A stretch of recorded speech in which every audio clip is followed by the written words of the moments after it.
잘 지내셨습니까? 사도행전 1장 8절 우리 말씀 잘 아시죠?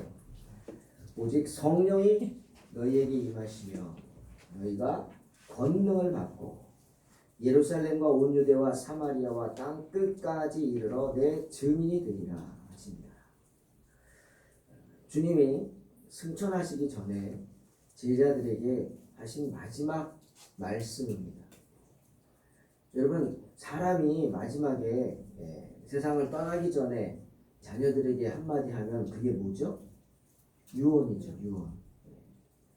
딴 건 안 들어도 그 마지막 한마디는 듣지 않습니까? 그래서 우리가 사람이 부모님이 돌아가실 때 임종을 지킨다는 게 참 복이라고 생각합니다. 그 임종을 지키는 게 뭐예요? 정신이 온전하고, 그리고 또 하나님이 그렇게 또 시간을 주시잖아요. 마지막 시간에 정신이 없으시다가도 잠깐 정신이 돌아오잖아요.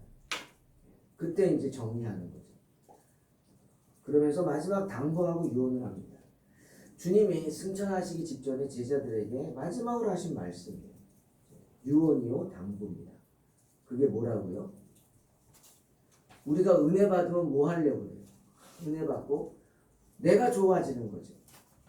은혜 받아서 뭐가 돼요? 내가 좋은 거 아니에요? 내가 좋으려고 은혜 받잖아요, 사람들이. 근데 주님은 그게 아니에요. 너희가 은혜 받으면, 즉 하나님의 권능을 받으면 너를 생각하지 말고 뭘 생각하라고요? 하나님을 먼저 생각하라는 거예요. 하나님을 생각하고 어떻게? 전도하라는 거예요. 전도. 증인이 되라는 거지. 내가 구원받았다고만 기뻐하지 말고 구원받지 못한 사람들에게 전도하라는 거예요. 주님이 우리에게 마지막으로 주신 사명입니다. 전도는요, 해도 되고 안 해도 되는 게 아닙니다. 성도라면, 성령 받았다 하면 어떻게? 오늘 말씀처럼 성령이 너에게 임했다 하면 그러면 권능을 받을 것인데, 그럼 뭐 하라고요? 나 좋다 하지 마시고 전도하라는 거예요. 전도. 반드시 해야 하는 거예요. 한 예를 들면요, 여러분 내가 성령 받았나 안 받았나 고민하지 마세요. 물론 예수를 주님이라고 고백하면 성령 받은 줄 믿습니다. 근데 확신을 말하는 거예요. 충만을 말하는 거예요. 성령 내가 충만한가 아닌가, 한 예를 들어볼게요. 누굴 만났어요? 사람은. 오늘 아침에 집에서 나오는데 20층에 한 세대가 살아요. 그 입주가 잘 안 되더라고요. 20층에 한 세대가 사는데 고등학생쯤 되는 젊은 학생이 같이 탔어요. 딱 보는데 제 마음속에 갑자기 성령이 물어보라는 거예요. 제 마음이. 그래가지고 물어봤어요. 학생, 일찍 가네? 교회 가는 거야? 그랬어요, 제가. 교회 가는 거예요. 그랬더니 얘가 눈을 뜨더니, 얼굴도 안 보잖아요. 애들이 이러고 있다가 내가 그러니까 뚝 뜨더니 네, 그러는 거예요. 어떻게 하셨어요? 교회 가는 사람 모습이나, 나 여기 밑에 층에 동탄 소망교회 목사야. 목사님이세요? 인사를 하더라. 네, 제가요 멀리 어디 다니는데, 멀리 평택 가요. 평택에 원래 교회 다니는데 거기 지금 찬양인도 하러 가요. 그래서 어떻게 가요 여기서? 그랬더니 누가 데리러 오는데요. 그래서 축복해 줬어요. 찬양도 잘하고 예배 잘 드리라고. 여러분, 내가 제 얘기를 해서 죄송한데 내 마음에 목사니까 항상 그 생각만 한다고 생각하시면 돼요. 성령이 충만한가 아닌가 한 가지예요. 누군가를 만났어요. 그러면 저 사람이 돈이 있나 없나 그거 보는 게 아니라 뭐부터 봐야 돼요? 예수 믿나 안 믿나. 아멘? 그걸 볼 수 있어요. 먼저 내 마음에 저 사람이 예수 믿나? 저 사람 예수 믿었으면 좋겠는데 예수 믿나? 그거부터 보라는 거. 그런 마음이 나에게 있다면 나는 뭐예요? 성령이 충만한 줄로 믿습니다. 기도하는 거예요. 하나님, 저 사람에게 내가 전도의 한마디를 던질 수 있게 해주세요. 내가 던지는 그 한마디가 그 사람에게는 생명을 구원할 수 있는, 영혼을 구원할 수 있는 한마디잖아요. 그렇잖아요.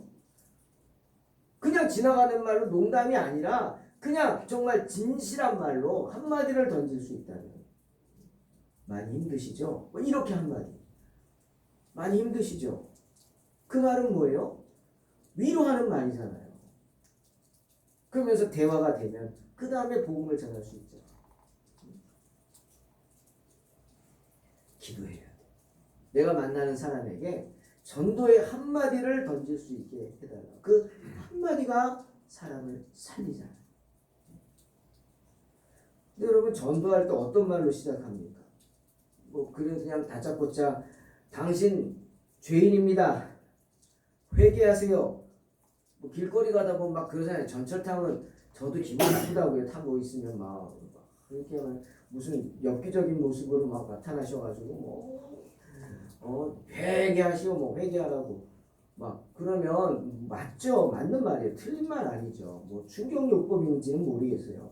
근데 다짜고짜 지나가는 사람 잡아놓고 당신은 죄인입니다. 막 이러면 기분 좋아할 사람은 하나도 없을 거예요. 불쾌하죠. 나빠요. 어떻게 보면 뺨 맞지 않으면 다행입니다. 가끔 물어봐요. 따지듯이. 내가 왜 죄인이요? 그쵸? 당신들 죄인이라고 막 그러면 내가 왜 죄인이냐 내가. 뭔 죄를 졌어? 지금까지 내가 다른 사람한테 패기치지 않고 살라고 열심히 살았는데 내가 무슨 죄를 졌냐고? 다짜고짜 그냥 따져 묻죠. 그럴 때 어떻게 하시겠어요? 여러분 당신은 죄인입니다 라고 할 때 그 말을 듣고 그렇습니다. 나는 죄인입니다 라고 하는 사람이 과연 몇 명이나 있을까요? 예? 세상에. 요즘 청문회 좀 지났지만 보세요. 눈앞에 증거를 막 들이대는데도 잡아떼잖아요. 아니라고. 다 드러나잖아요. 다 드러나잖아요. 그 잡아뗍니다. 저는 설교 준비하면서 다윗을 생각해봤어요. 다윗이요. 밧세바 남의 아내하고 간통한 사람. 예? 그것도 모자랐어요. 다윗이 더 나쁜 건요. 간통만 한 게 아니라 그것을 숨기려고 그 우리아를 남편을 전장터에 내보내가지고 죽게 만듭니다. 지금으로 말하면 살인 교사죄예요. 회유를 했죠. 회유해가지고 불러가지고 술 취해가지고 집에 가서 아내랑 함께하라고. 그래서 자기 죄를 숨기려고 했는데 그 말을 안 들으니까 전장터에 장군한테 얘기해서 최전방에 내세우고 그 우리아가 싸울 때 다 철수해라. 그래서 죽게 해라. 살인 교사죄입니다. 정말 나쁘죠. 자기한테 충성하는 부하를. 그걸 숨기고 있다고 하나님 모르시겠어요? 나단이 그의 면전에서 뭐라 그럽니까? 당신이 죄인이라고. 당신 죄인이라고 사무엘하 12장 7절에 면전에다 대고 지적을 합니다. 그러면 다윗이 어떻게 해요? 나 왕인데? 저놈이 미쳤나? 그러고 해코지할 수도 있잖아요. 아니라고 그러고 저놈 잡아다가 감옥에 쳐넣어라 막 이럴 수도 있을 거 아니에요. 근데 다윗은 어떻게 했어요? 사무엘하 12장 13절 보니까 이럽니다. 고개를 떨구면서 내가 여호와께 죄를 범하였노라. 정말 극적인 모습이에요. 그러면서 자기 죄를 즉시 인정하는 거예요. 나단의 너 죄인이다. 당신 죄인이다 하는 말에 그 자리에서 무릎을 꿇고 하나님 앞에 엎드리는 겁니다. 죄인이죠. 죄 없다는 게 아니에요. 죄인임에도 불구하고 정말 그 모습이 하나님의 사랑을 받을 만한 인정받을 만한 모습이 아닌가요? 그렇게 생각합니다. 저는요 개인적으로 전도할 때 꼭 짚고 넘어가야 할 말이 하나 있습니다. 그게 바로 당신은 죄인입니다. 이 말이. 이 말은 꼭 짚고 넘어가야 돼요. 당신이 죄인임을 내가 죄인임을 알아야 복음이 들어갑니다. 여러분 복음은요 교양 강좌가 아닙니다. 취미생활이 아닙니다. 교회 나오는 게 취미생활입니까? 교회 나오는 게 문화생활인가요? 여러분 그런 마음으로 나오지 않으시죠? 제가 청년 때 교회에서 목사님이 그래요. 그 강남에 거기서 목회하시잖아요. 한 번은 설교 시간에 그래요. 우리 교회 성도들은 물론 예수 믿는 분들도 오지만 이 동네에 소문이 나서 그래도 이 동네에 살면은 우리 저 교회 한번 와가지고 예배 드려야지. 그게 된다고 하는 그런 교양 강좌 듣는 셈으로 들어야 된다고 하는 그런 분위기가 조성됩니다. 그래서 많이 오신다. 다 웃죠. 이 동네 살면은 한 번쯤은 교회 와서 예배 드려서 목사님 말씀을 들어봐야 그 지역의 주민이다. 이런 말씀하시더라고요. 웃었죠, 저도. 그런데 지금 생각해 보면 글쎄요, 어떤 의미로 하셨는지는 좋은 의미시겠지만 그건 아닌 것 같아요. 하나님의 말씀이 교양 강좌는 아니라. 정말 내가 살기 위해서 예배 나오는 거고요. 이 세상 유혹에 넘어지지 않기 위해서 말씀 들으러 나오는 거고요. 정말 하나님 앞에 부르짖기 위해서 교회에 나와야 될 줄로 믿습니다. 그런 마음으로 하나님을 찾아야 되는 거예요. 오늘 시간 있으니까 한번 나가볼까? 가 아니란 말이죠. 아무리 바쁘고 무슨 중요한 일이 있어도 내가 교회를 가야 되는데 예배 드려야지 하는 그런 마음을 주님은 보신다는 거예요. 당신은 죄인입니다. 왜? 그러지 못하기 때문에 죄인. 먼저 당신은 죄인입니다 라고 할 때 그분을 위로하고 싶죠. 마태복음 11장에 주님 위로하시잖아요. 수고하고 무거운 짐진 자들아 다 내게로 오라 내가 너희를 쉬게 하리라. 그 다음 뭐라 그랬어요? 나는 마음이 온유하고 겸손하다. 나의 멍에를 메라. 여러분 예수 믿는다고 멍에가 없어지는 거 아닙니다. 그죠? 멍에가 어떻게 돼요? 가벼워지는 거예요. 분명 말했잖아요. 예? 멍에를 메라 그랬어요. 예수 믿어도 멍에를 삶의 멍에를 메야 돼요. 다시 말하면 예수 믿는다고 삶의 고난이 없는 건가요? 아니에요. 어떻게 보면 더 많아질 수 있어요. 지금까지 내가 고난이라고 생각지 않았던 것이 고난으로 다가올 수 있는 거예요.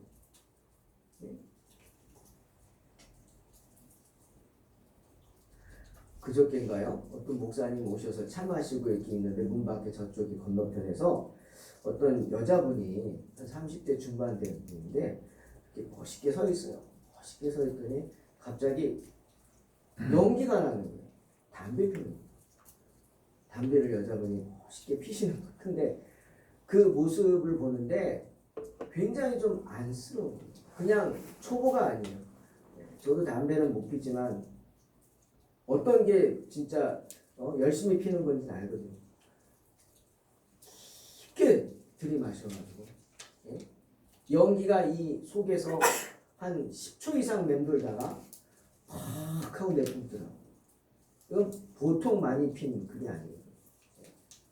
그냥 잘 못 피는 분들은 그냥 여기서 입담배 하잖아요. 탤런트들 연기할 때 텔레비전에 담배 피는 거 보면은 그거 보면 알아요. 저 사람이 진짜 피는지 연기하는 건지. 입에서만 맴돌다 나오는 금방 뿜어내는 건 그건 연기죠. 깊이 마셨다. 그러면서 하늘을 한번 착 쳐다보더라. 목사님하고 저 그거 보면서 그냥 하는 마음을 저러면서 저분이 스트레스를 푸는구나. 자기 몸 다 상해가면서 저런 스트레스를 저렇게 푸는구나. 저러지 말고 하나님을 바라봤으면 좋겠다. 담배 한 모금 먹고 하늘을 바라보는 게 아니라 내뿜으면서 그냥 하나님 하늘을 바라보고 하나님을 생각하며 그게 기도의 호흡이 되면 얼마나 좋을까. 그 생각이 나요. 여러분 멍해가 우리에게 많아요. 예수 믿어도 멍해가 있어요 없어요? 있어요. 오늘 말씀 있잖아요. 주님 그랬죠. 내 멍해를 메라. 왜? 내 멍해는 쉽고 가볍고 그렇기 때문에 내 거 메라는 내 멍해. 너희 마음이 힘을 얻을 것이다. 위로합니다. 얼마나 힘드셨습니까? 세상이 험해서 여러분 조마조마하셨죠? 여기까지 버티고 온 것 주님 전에 나왔다는 것 그게 은혜인 겁니다. 그래서 은혜인 거예요. 내가 다른 곳에 있지 않고요. 오늘 여기 있는 게 은혜입니다. 내가 죄 짓는 장소에 있지 않고요. 죄의 결과의 장소에 있지 않고요. 여기 있는 게 은혜인 거예요. 살면서 경쟁이 시대죠. 경쟁해야 되죠. 앞만 보고 달려오니까 어떻게 해요? 실수가 많죠. 저도 그래요. 앞만 보고 달려오다 보니 실수가 많아요. 사람들 눈치도 많고. 양심껏 산다고 살았어요.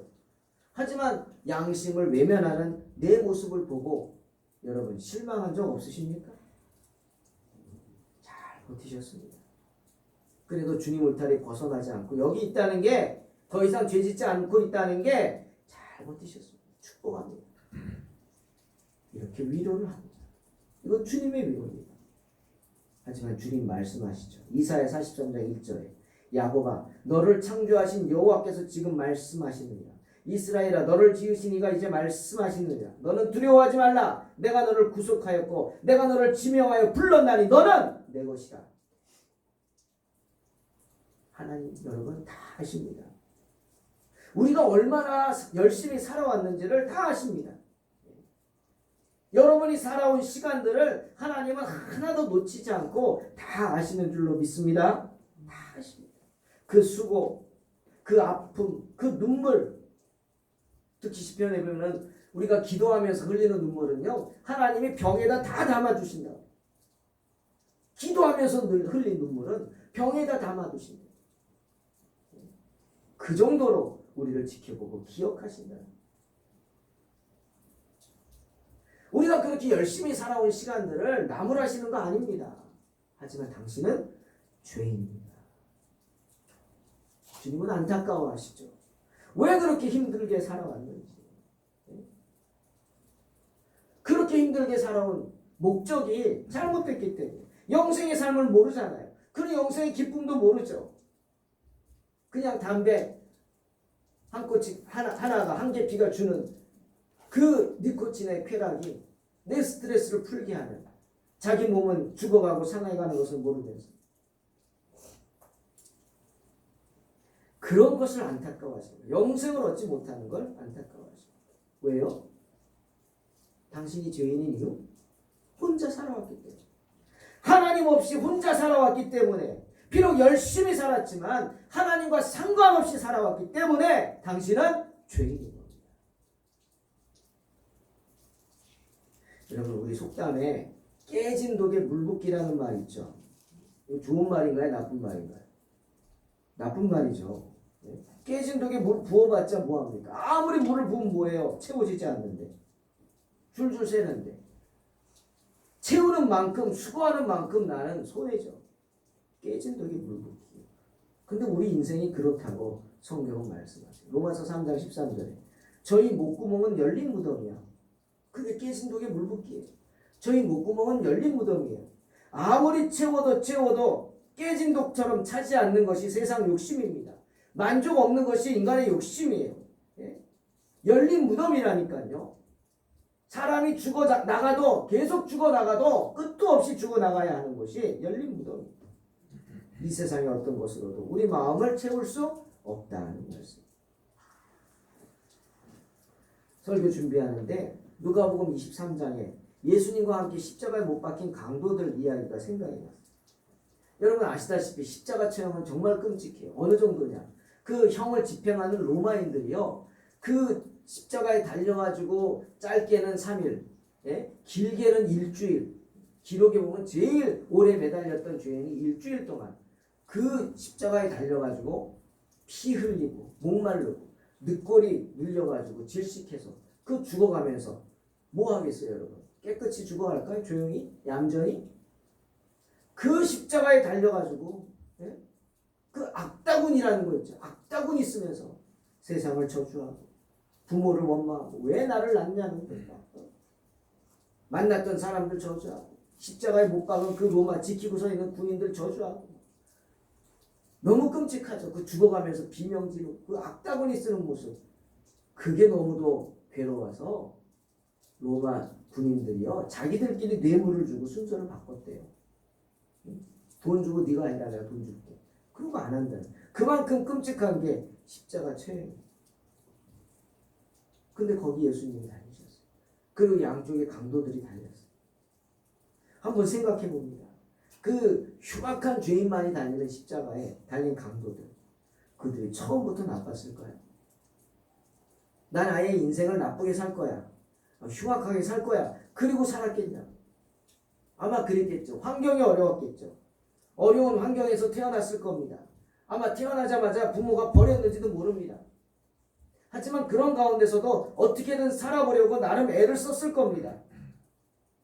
사람들은 뭐예요? 자존심이 있잖아요. 남에게 아쉬운 소리 않으려고 하죠. 아쉬운 소리 하지 않고 혼자 힘으로 어떻게 살아보려고 버텨보려고 하는 게 인간입니다. 예. 그런데 개척하다 보니까 그거 다 버리더라고요. 다 버려야 돼요. 자존심 그런 게 어디 있어요? 내가 자존심 버리면 교회가 사는데 그렇잖아요. 이분들도 그랬을 거예요. 아쉬운 소리 안 하고 살라고 그러다가 어떻게 해요? 삶의 기준이 잘못됐으니까 삐뚤어지기 시작하는 거예요. 삶의 기준이 뭔데요? 나예요, 나. 응? 나만 잘 되면 되고 내 힘으로만 하면 되는 거예요. 남에게 아쉬운 거 안 하고 내가 살면 되는 거예요. 나밖에 모르는 죄인이 되는 거예요. 근데 여러분 세상을 어떻게 혼자 삽니까? 세상에 태어나서 가장 엄마의 도움을 많이 받고 살아야 살 수 있는 그런 생명체가 사람입니다. 사람. 사슴 보세요. 태어난 사슴. 예? 30분도 안 돼가지고 걷고 뜁니다. 근데 우리 그러나요? 예? 태어나자마자 걷습니까? 아니잖아요. 1년 돌 걷는다고 막 좋아하잖아요. 돌도 더 있어서 못 걷죠. 예? 2돌 돼도 못 걷는 애들도 있죠. 장애는 아니지만 저도 머리가 커가지고 늦었대요. 걷는 게. 어머니가 머리가 커서 늦었다고. 그만큼 관심 갖고 도움을 받아야 되는 게 우리예요. 크면은 뭐 끝입니까? 아니죠. 형제 자매들, 친구들, 이웃들 도움을 주고 받고 그러면서 서로 도우면서 사는 게 우리 사람입니다. 근데 자기 힘으로 살아보려고 자기밖에 모르고 살아가니까 점점 악하게 변화한 게 아닙니까? 변화하게 되는 거죠. 남을 해치고 상하고 내 욕심 채우려다가 흉악한 죄인이 돼버린 거 아니겠어요? 여러분 하나님 없이 혼자서 힘들게 살아온 시간들이 있다면 그 시간들을 한번 더듬어 보십시오. 누굴 위해 살았습니까? 나를 위해 열심히 살았죠. 가족들을 위해서 살았다고요. 자녀들을 위해서 살았다고요. 참으로 열심히 살았죠. 그 결과가 뭐죠? 만족하시나요? 기쁨이 있나요? 아니 그 삶 속에 하나님이 계셨느냐고. 그러니 당신은 죄인입니다. 우리가 뻐꾸기라고 부르는 새가 있습니다. 여러분 이 뻐꾸기는요 어떻게 보면 나쁜 새예요. 왜? 자기가 새끼 나서 알 낳아서 자기가 돌보는 게 아니라 자기 그 알을 남의 둥지에다 갖다가 낳고 도망가 버립니다. 근데 제가 이번에 설교 준비하면서 또 알았는데 뻐꾸기 정말 나쁜 거예요. 정말. 왜 나쁘냐면 뻐꾸기가 주로 알을 낳고 도망가 버리는 그 알 낳는 둥지가 남의 둥지가 어떤 새냐면 붉은 머리 오목눈이라는 새예요. 그런데 이 붉은 머리 오목눈이라는 새가요 얼마나 하냐면 뻐꾸기의 3분의 1도 안 돼요. 참새보다도 작아요. 예? 그 작은 새한테 그 큰 짐을 넘겨버리는 거예요. 뻐꾸기 알하고 붉은 머리 오목눈이 알이 있어요. 같이. 뻐꾸기 알이 다른 알에 한 서너 배는 돼요. 크기가. 그런데 모릅니다. 자기 알인 줄 알아요. 예? 이 붉은 머리 오목눈이가 자기 알인 줄 알고 열심히 키웁니다. 근데 이 뻐꾸기 알이요 부화도 빨리 해요. 빨리 부화해가지고 어떻게 합니까? 이 눈도 못 뜬 놈이요 날갯짓을 하면서 옆에 있는 그 붉은 머리 오목눈이 알을요 막 둥지에서 밀어냅니다. 바닥으로 떨어뜨리는 거예요. 다 알에서 깨가지고 막 삐약삐약거리는 그 조그만 새끼가 있으면 걔도 날개로 밀어버립니다. 다 떨어뜨려 죽여버립니다. 자기 혼자만 남아. 그럼 어미는 어떻게 해요? 그냥 없어진 줄 알고 이 뻐꾸기 새끼만 먹이는 거예요. 얼마나 많이 먹습니까? 하루 종일 날아다니면서 먹입니다. 점점 커가는데요. 예? 어떤 장면을 보니까요. 그 뻐꾸기 새끼 등 위에 올라가가지고 크니까 그리고 먹이를 먹여주더라. 야, 참 답답한 거예요. 저런 새가 있나.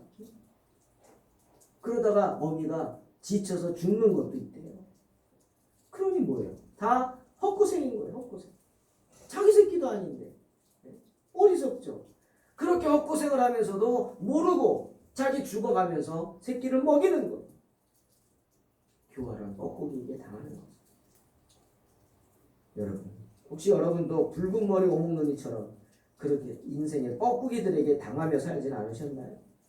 이게 좋다, 저게 좋다. 아, 이렇게 살아야 잘 산다. 이렇게 살아야 잘 산다. 그런 유혹하는 세상 감언이설에 속아서 어리석게 살지 않으셨나요? 성경은 분명히 경고하죠. 베드로전서 5장 8절. 근신하라 깨어라 너희 대적 마귀가 오는 사자같이 두루다니며 삼킬 자를 찾는다. 경고하세요. 그 인생의 뻐꾸기들 누구예요? 마귀 사탄이죠. 마귀 사탄이 사람을 조종하는 거예요. 사람의 모습으로 다가오지만 그 조종자가 마귀 사탄이에요. 하나님의 대적자예요. 때문에 우리가 감당하기 어려운 거예요. 예수님을 십자가에 못 박은 그 죄인들이에요. 그 은혜도 모르고. 여러분 생각해 보세요. 빌라도에게 와서 십자가에 못 박으라고 막 못 박으라고 예수님 저 예수를 십자가에 못 박으라고 소리쳤던 수많은 사람들이 누굽니까? 다 예수님께 은혜를 받았던 사람들. 나는 아니더라도 내 가족 중에 누군가가 예수님으로부터 병고침을 받고 나음을 입고 귀신도 쫓아냄을 받고 그렇게 은혜를 받았던 사람들의 가족들이 있을 거예요. 그들이 이제 와서 뇌물 받아먹고 자기들 어떤 이익을 세워서 예수님 십자가 못 박으라고 소리치고 뻐꾸기 같은 사람들이죠. 어른들이 그러시죠. 남의 눈에서 눈물 나게 하면 네 눈에서 뭐가 나요? 피눈물 난다며. 그걸 모르는 자들입니다. 때문에 데살로니가 후서 1장 6절 9절에서 주님 이렇게 말씀하세요. 너희로 환난받게 하는 자들에게는 환난으로 갚으시고 환난받는 너희에게는 우리와 함께 안식으로 갚으시는 것이 하나님의 공이다. 하나님이 우리의 억울함을 다 아신다는 거예요. 그리고 갚아주시겠다는 거예요. 주 예수께서 저의 능력의 천사들과 함께 하늘로부터 불꽃 중에 나타나실 때 하나님을 모르는 자들과 우리 주 예수의 복음을 복종치 않는 자들에게는 형벌을 주실 것이다. 데살로니가 후서 1장 6절에서 9절에 분명히 말씀하고 있습니다. 하나님을 모른 채 살아온 사람들은 평생을 헛수고하는 붉은 머리 오목눈이 같은 사람들입니다. 속임을 당하는 사람들. 많이 가지고 있으면 무엇합니까? 기드온이 만든 금 에봇 그것이 집안의 대대로 올무가 되지 않습니까? 그 많이 가진 것이 그 가정의 올무가 될 수 있을 것입니다. 평생 헛된 일만 하다가 거기에 허비하다가 손에 아무것도 가진 것 없이 허무하게 죽음을 맞이하게 될 것입니다. 예수 믿는 사람은 물론 빈손으로 가지만 그래도 입에는 뭐가 있어요? 찬송이 있잖아요. 하지만 믿지 않는 자들에는 그 입에 찬송이 있는 게 아니라 뭐예요? 인생을 향한 원망과 저주만 있을 뿐이에요. 여러분의 입술에 찬송이 있으시기를 주의 이름으로 축원합니다. 찬송을 부르며 하나님 나라에 가는 것, 부르심 받는 것. 하나님 말씀하십니다. 내가 왜 죄인인지에 대해서. 내가 너를 복중에 짓기 전에 너를 알았고 내가 태에서 나오기 전에 너를 구별하였고 너를 열방의 선지자로 세웠다. 하나님은 우리를 만드셨을 뿐 아니라 우리 삶의 시작부터 함께하기를 원하시는 거예요. 계시록 3장 20절 볼지어다 내가 문 밖에 서서 두드리노니 누구든지 내 음성 듣고 문을 열면 내가 그에게로 들어가 그로 더불어 먹고 그는 나로 더불어 먹으리라. 주님은 언제나 우리와 함께하기를 원하십니다. 그러니 그 말씀을 무시한 채 하나님 모르고 하나님 없이 평생을 살아온 당신은 죄인입니다. 라고 할 수 있는 겁니다. 마태복음 18장 21절 보니까 베드로가 주님께 이렇게 묻습니다. 주님, 형제가 내게 죄를 범하면 몇 번이나 용서할까요?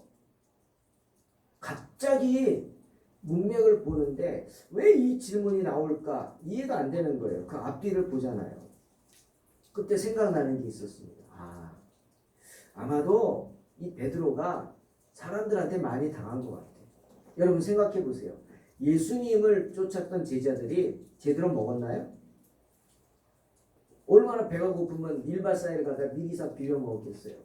좋은 데서 잤나요? 그냥 자는 게 겉옷을 둘러가지고 노숙하는 거 아니에요. 예? 감람나무 밑에 가서 노숙하는 거.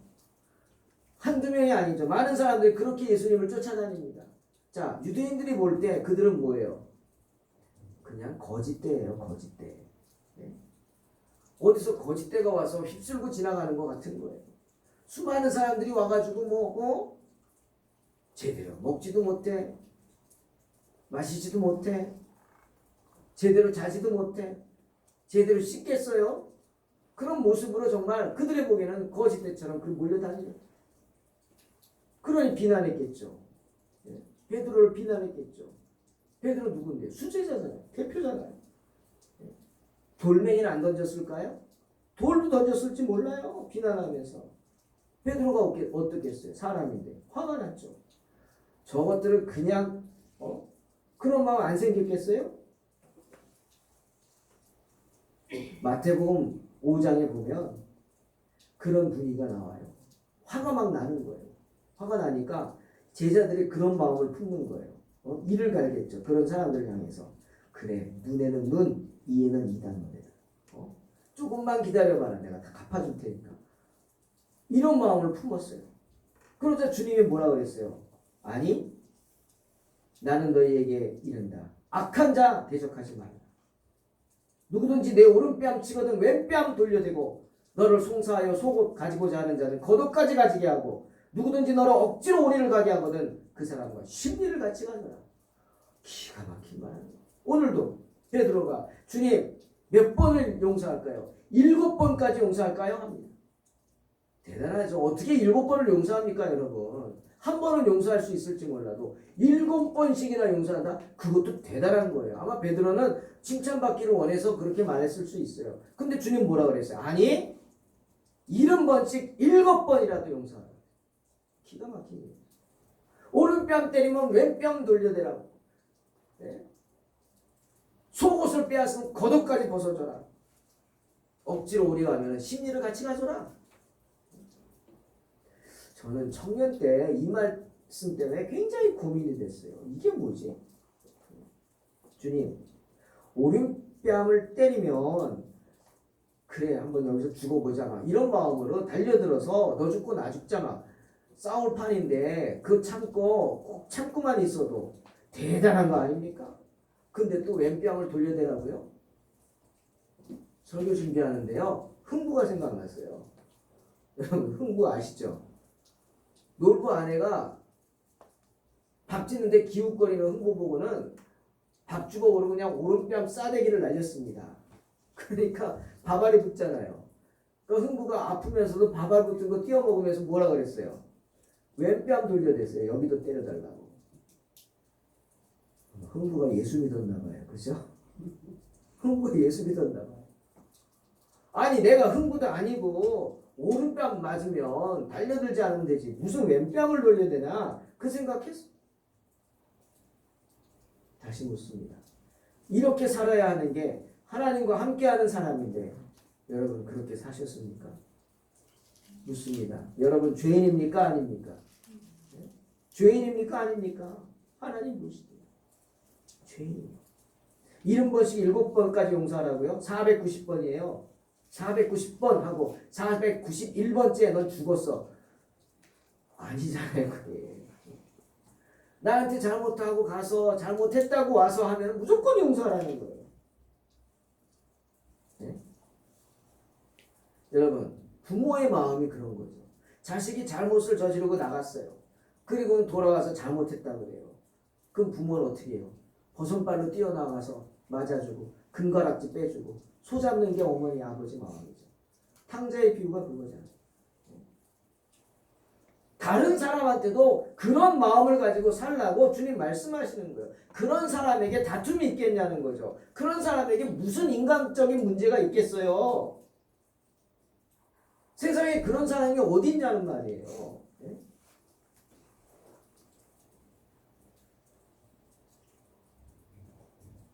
그러니 이 세상에 죄인이 아닌 사람은 없는 것입니다. 불신자들만이 죄인이라고요? 아닙니다. 비록 믿음이 있다고 하면서도 내가 그렇게 말씀대로 살지 못한다면 저와 여러분 또한 여전한 죄인입니다. 그러니 당신은 죄인입니다 라고 할 때 기분 나빠해서는 안 돼요. 다윗처럼 그 자리에 무릎 꿇고 그렇습니다. 저는 죄인입니다. 하나님 말씀에 순종하지 못하고 하나님과 함께하지 못한 죄인입니다. 하나님을 생각하면서 살지 못한 죄인입니다 라고 하며 부끄러워해야 되는 것입니다. 사랑하는 성도 여러분, 그러니 우리들은 하나님과 함께하지 못한 죄인입니다. 그 말은 다시 말하면 평생 살아오면서 나만 생각했다는 거예요. 창조주 하나님의 존재를 무시하면서 살아온 죄인이라는 거예요. 여러분 생각해 보세요. 남의 집에 새 들어 사는 사람이요, 집을 함부로 사용해서 여기저기 부셔버리면 어떻게 합니까? 그냥 나가면 됩니까? 아니잖아요. 다 고쳐줘야 되잖아요. 또 약속한 집세 내지 못하면 어떻게 됩니까? 쫓겨나죠. 2달만 못 내면 쫓겨납니다. 법이 그래요. 네? 이율이 막 붙어요. 이자율이. 무섭습니다. 세상. 그게 세상의 이치입니다. 그런데 창조주 하나님, 세상의 주인이신 하나님 생각하지 않고 마음에 두지 않고 하나님 주신 것들을 가지고 내가 내 멋대로 살았어요. 지금까지. 죄인인가요? 아닌가요? 하나님께 감사하지도 않고 하나님 무시한 채 내 멋대로 내 것이냐 그러고 살았어요. 여러분 자살이 왜 죄입니까? 내 몸뚱아리가 내 것이라고 생각하니까 죄인 거예요. 그러니까 내가 마음대로 할 수 있다고 생각하니까 죄인 거예요. 뭘 마음대로 해요, 여러분? 네? 어떻게 내가 마음대로 할 수 있어요? 어디 하나 부러지고 다치면 내가 고칠 수 있어요? 하나님이 고쳐주시지. 네? 근데 그런 마음 아니고 내 거라고 생각하니까 함부로 하는 거예요. 그건 죄인 거예요. 우리가 죄인인 이유 두 번째는 바로 아담과 하와의 원죄가 유전되기 때문입니다. 원죄라는 건 뭐냐면 창세기 3장에 있는 죄예요. 우리 마음속에 내재되어 있는 죄예요. 어떤 거냐? 하나님의 뜻에 반항하려고 해 자꾸. 하나님께 대적하려고 해요. 다 싫고 다 귀찮은 거예요. 네. 왜 우리 그런 거 겪잖아요. 아까도 아침에 어머니하고 오면서 조카 얘기를 했는데 그 사춘기 이번 추석 때 만나니까 지난 설에는 안 그랬는데 추석 때는 진짜 사춘기가 왔더라고요. 쳐다보지도 않아요. 거기에 확 숙이고. 네? 그 불평이 가득한 얼굴.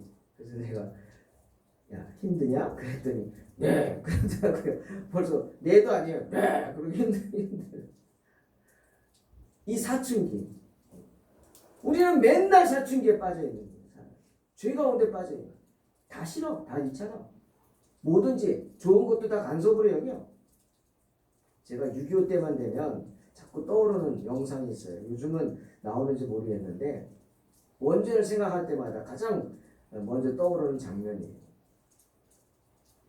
왜 한강대교가 폭파됐잖아요. 우리가 폭파시켰죠.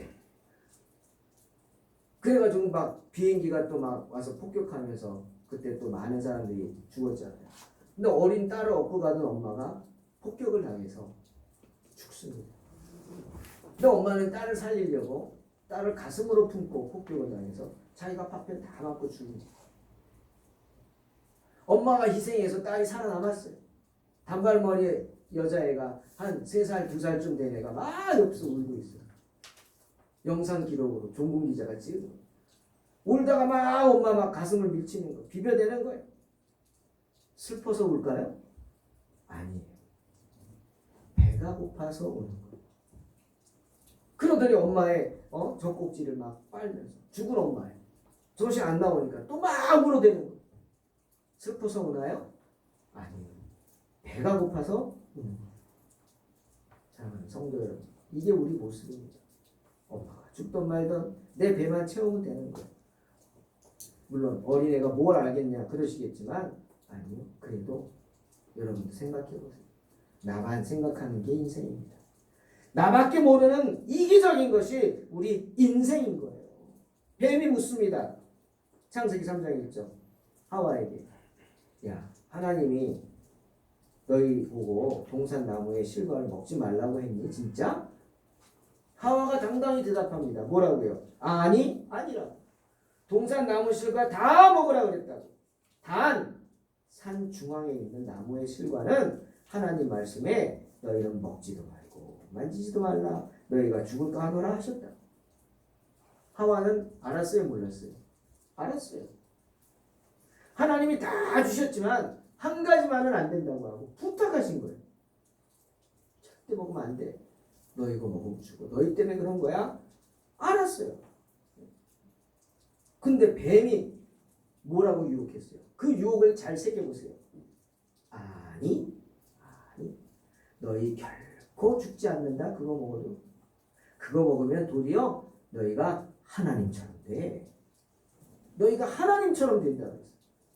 그걸 먹는 날에 눈이 밝아져서 하나님처럼 선악을 알게 돼. 틀린 말 아니에요. 맞는 말이죠. 맞는 말이잖아요.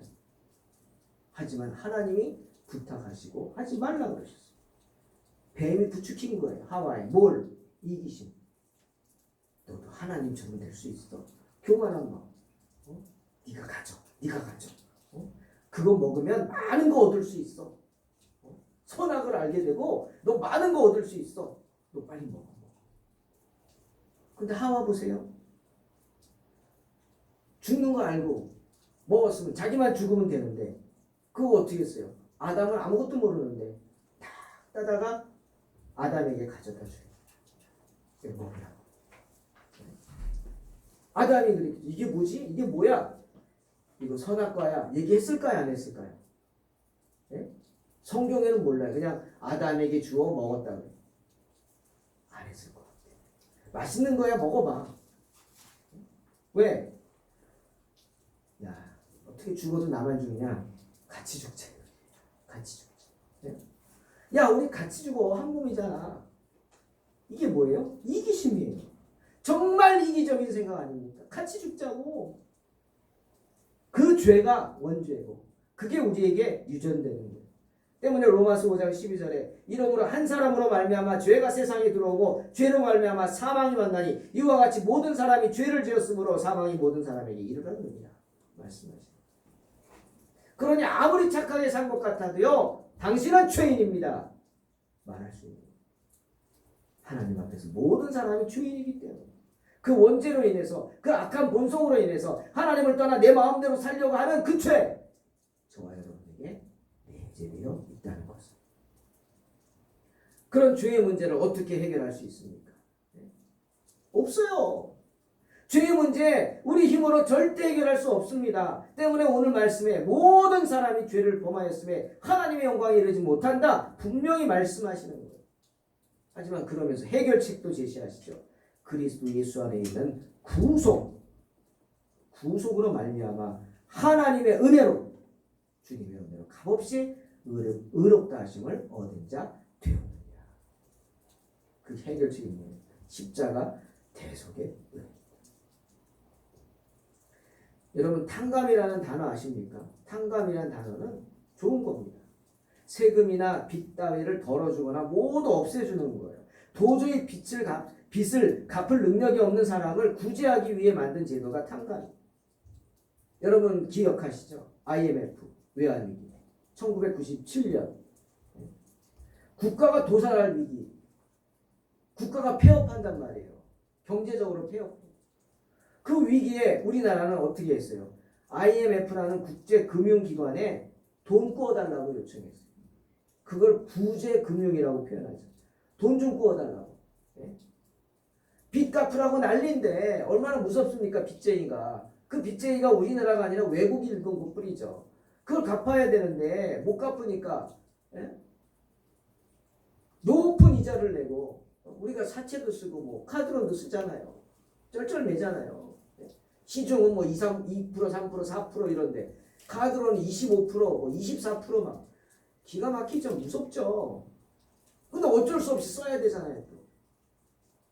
그렇게 해서 쓴 게 바로 IMF 금융, 구제 금융을 요청해서 썼습니다. 정말 어려운 시기였어요. 3,000개 기업이 도산했대요. 수많은 사람들이 정리해고됐죠. 네. 아예 IMF에서 간섭을 하는 거예요. 기업체 하나하나를 간섭해서 너 야 이걸 줄여. 네. 인건비 이거 줄여. 그럼 어떻게 사람을 쫓아내야 되는 거예요. 네. 은행 금리가요 3% 4% 신용 안 좋으면 5%까지 가는데 그때 은행 금리가 도대체 29.5%였대요. 29.5%. 은행 금리가 시중은행. 정말 어려운 시기였죠. 그 어려운 시기를 우리는 금 모으기 운동했잖아요. 저희도 그때 애들 돌반지니 뭐니 다 갖다가 팔았죠. 금 모으기 다. 지금 하나도 없어요. 그래서. 결혼 반지는 못 내놓겠더라고. 그거 하나 내가 갖고 있어요. 그거 다 하면서 그러고 이겨냈어요. 우리나라 대단한 사람들이에요. 국민들. 1년 만에 이겨냈대요. 그런 사상이 유례가 없대요. 여러분 IMF가 우리 빚을 탕감해 준 거 아니에요. 빌려준 거지. 높은 이율로. 네? 더 많이 힘들게 했죠. 우리 죄의 문제도 그래요. 우리를 자꾸 힘들게 하는 거예요. 점점 우리 목을 옥죄어오는 거예요. 마귀 사탄이 그렇게 하는 거예요. 네? 탕감이 아니에요. 내가 해결해 줄게. 그 대신 내 종이 돼. 하면서 어려운 일 시키고 못된 일 시키고 나쁜 일 시키고 악한 일 시키고 자기 종으로 만드는 거예요. 사탄의 노예가 된 거예요. 마태복음 18장에 1만 달란트 빚진 자 비유 주님 말씀하시죠.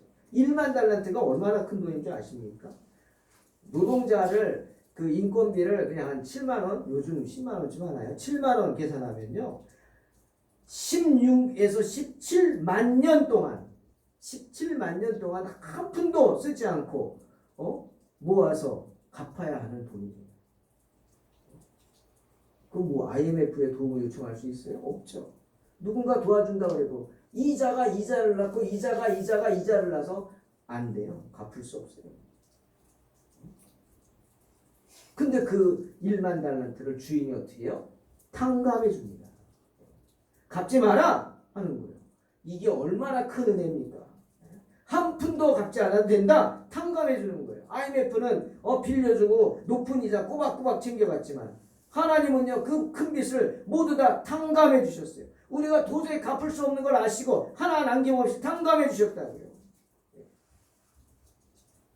누구에게 탕감해 주십니까? 오늘 로마서 3장 24절 그리스도 예수 안에 있는 사람에게 탕감해 주십니다. 왜? 그리스도 예수 안에 구속의 은혜가 있기 때문이죠. 그리스도 예수의 십자가 보혈을 믿는 사람들은 그 죄를 탕감받는 거예요. 주님이 날 위해 십자가에 달려 돌아가셨다. 내 죄 용서해 주셨다. 그 사실을 믿는 사람들. 주님의 십자가 바라보면서 내가 죽어도 주를 위해 살고 살아도 주를 위해 산다니 이제는 죽으나 사나 내가 주님의 것이다. 고백할 수 있는 로마서 14장 8절 말씀처럼 그런 사람의 죄를 탕감해 주십니다. 사랑하는 성도 여러분, 우리는 죄인입니다. 하나님 앞에서 도저히 갚을 수 없는 죄를 지은 죄인입니다. 하나님 없이 살아온 죄, 하나님의 큰 은혜를 무시한 죄, 혼자 힘으로만 살려고 한 죄, 그렇게 하나님 앞에 지은 죄는 도저히 우리가 갚을 수 없어요. 도저히 내 힘으로 안 돼요. 누군가 도와줘야 돼요. 누군가 이 빚을 탕감해줘야 된다고요. 누가 해주십니까? 예수 그리스도가 하십니다. 주님 말씀하십니다. 이사야 55장 1절 너희 목마른 자들아 물러 나오라. 돈 없는 자도 오라. 너희는 와서 사 먹되 돈 없이 값 없이 와서 포도주와 젖을 사라. 아멘. 주님의 은혜입니다. 죄인들은 하나님 나라 갈 수 없습니다. 가고 싶어도 갈 수 없어요. 왜? 우리 천국 못 가도록 올가매어 끝까지 붙잡는 사탄의 무리들이 있기 때문입니다. 원죄가 그것이죠. 아담과 하와를 유혹한 마귀 사탄은 지금도 끊임없이 우리를 유혹하고 있어요. 그래서 사는 게 힘든 거예요. 가정의 문제, 자녀의 문제, 건강의 문제, 직장의 문제, 교회의 문제, 어떤 문제든 누구든 그 혼자 힘으로는 그런 사탄의 유혹과 시험을 이겨낼 수 없습니다. 도저히. 때문에 어떻게 해야 돼요? 바라봐요. 주님을 바라봐요. 세상에 죄 짓지 않고 사는 사람 하나도 없기 때문에. 다시 한번 묻습니다. 우리의 죄가 무엇입니까? 창조주 하나님을 알지 못하며 살아온 죄입니다. 하나님께서 하라고 하신 것은 하지 않고 하지 말라고 한 것만 내 이기심에 빠져 행한, 정욕에 빠져 행한 죄입니다. 주님 잠언 3장 6절 너는 범사의 그를 인정하라 그리하면 내게를 지도하시리라 말씀하셨건만 우리 머릿속에서 하나님을 잊어버리고 산 죄입니다. 하나님을 무시한 죄죠. 예수 그리스도를 십자가에 못 박은 죄입니다. 하지만 주님 앞에 나와 내 죄를 고백하는 사람은 그 모든 죄를 탕감받을 수 있습니다. 요한복음 3장 16절 주님 이렇게 말씀하십니다. 하나님이 세상을 이처럼 사랑하사 독생자를 주셨으니 이는 저를 믿는 자마다 멸망치 않고 영생을 얻게 하려 하심이니라. 이 말씀을 믿음으로 모든 죄 탕감받고 승리하는 저와 여러분 되시기를 주의 이름으로 축원합니다. 기도하겠습니다. 하나님 감사합니다. 우리의 모든 죄가 탕감되게 하시고 내가 죄인임을 고백하며 부끄러워할 줄 알고 하나님의 도우심을 언제나 구하는 무릎 꿇어 기도하는 복된 성도들 되게 하여 주시옵소서. 예수님의 이름으로 기도하옵나이다.